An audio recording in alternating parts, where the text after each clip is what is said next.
Halo, selamat sore saudara. Kita berjumpa kembali di program Rumah Pemilu selama 1 jam ke depan. Kami hadirkan informasi seputar gelaran pemilu serentak 2024. Di antaranya adalah soal persiapan jelang 10 hari nanti debat ketiga yang akan diikuti oleh ketiga calon presiden pada 7 Januari 2024 yang kali ini akan mengangkat tema seputar keamanan, pertahanan, kemudian hubungan internasional dan geopolitik. Bagaimana kesiapan ketiga calon presiden jelang debat?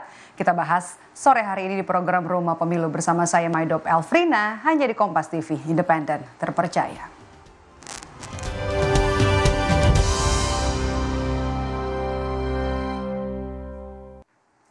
Saudara, debat ketiga calon presiden akan digelar pada 7 Januari 2024, mengangkat tema pertahanan hingga hubungan internasional. Calon presiden nomor urut 1 Anies Baswedan mengaku siap untuk mengikuti debat ketiga.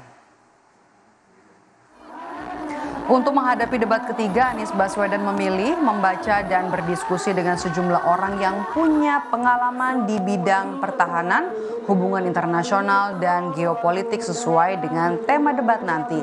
Namun Anies tidak menyebutkan nama-nama yang akan diajak berdiskusi soal tema debat. Anies mengaku sejauh ini hanya mempelajarinya secara mandiri.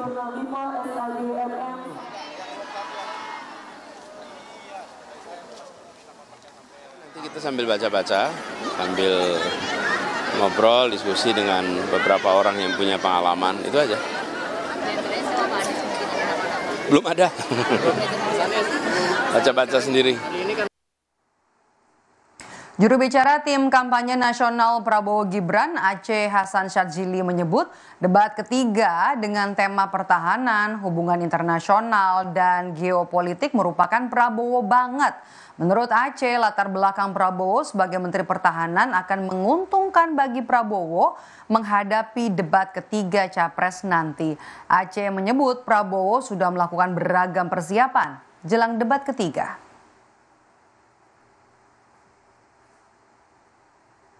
Apalagi misalnya debat yang ketiga itu Prabowo banget lah gitu ya. Soal pertahanan, soal hubungan luar negeri yang memang selama ini Pak Prabowo core-nya di situ sebagai seorang Menteri Pertahanan, sebagai seorang ahli geostrategi dan geopolitik begitu ya. Jadi kami sangat yakin. Tapi tentu kita tidak boleh underestimate terhadap pasangan yang lain ya, karena bagaimanapun bagi kami momen seperti debat yang kedua, ketiga, keempat, kelima dan seterusnya itu memiliki makna yang sangat penting. Sementara itu, Capres nomor urut 3 Ganjar Pranowo menilai wajar jika ada yang mengklaim paling memahami terkait pertahanan. Namun kata Ganjar mengklaim saja tidak cukup karena dia menyebut ada banyak permasalahan di pertahanan dan keamanan saat ini.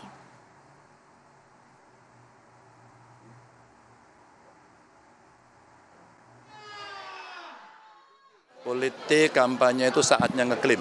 Jadi boleh semua ngeklaim, ya. Tapi problem bangsa ini cukup banyak, termasuk pertahanan dan keamanan. Saya kira seluruh klaim yang akan diberikan oleh masing-masing calon sah-sah adanya. Tapi kita tahu dunia berubah, pertahanan kita sampai hari ini kondisinya seperti ini, dan masing-masing angkatan rasa-rasanya perlu mendapatkan perhatian, dan tentu saja kita tunggu debatnya nanti. Secara garis besar, Saudara, Komisi Pemilihan Umum mengevaluasi peralatan yang disediakan dalam debat Pilpres 2024. Nantinya debat ketiga, podium bagi para paslon tetap digunakan seperti debat sebelumnya. Sementara yang bakal jadi pembeda dalam debat ketiga, para capres hanya menggunakan 1 mikrofon dari yang sebelumnya ada 3 mikrofon. Penggunaan singkatan asing yang sempat disoroti juga tetap tidak dilarang, namun capres dan cawapres yang bertanya wajib untuk menjabarkannya saat debat.